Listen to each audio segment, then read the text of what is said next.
रोशन नगर में प्यार, झरने, फूल और हरे भरे पेड़ थे। लेकिन वहां एक खास दोस्त भी रहता था, एक छोटा सा खरगोश जिसका नाम जुगनू था।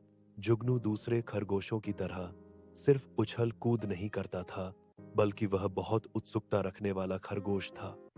वह हर रोज कोई न कोई नई चीज सीखने की कोशिश करता। एक दिन उसने सोचा कि क्यों न जंगल में चक्कर लगाया जाए और देखा जाए कि वहां क्या क्या है। वह उछलता कूदता जंगल में दाखिल हुआ। जंगल बहुत पुरसुकून था, मगर वहां आवाजें भी आ रही थीं। कभी परिंदों की चहचहाहट, कभी हवा की सरसराहट।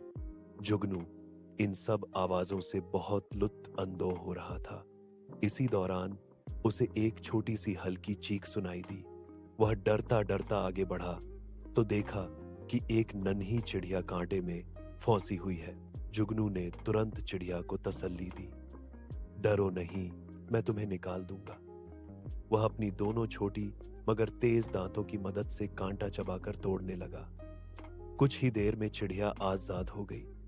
चिड़िया खुशी से जुगनू के इर्द गिर्द घूमने लगी और बोली, तुमने मेरे लिए बहुत बड़ा काम किया है। जुगनू ने मुस्कुराकर कहा, दोस्त एक दूसरे की मदद करते हैं। चिड़िया ने वादा किया कि जब कभी जुगनू को जरूरत पड़ेगी वह फौरन मदद को आएगी। उस दिन के बाद जुगनू और चिड़िया गहरे दोस्त बन गए।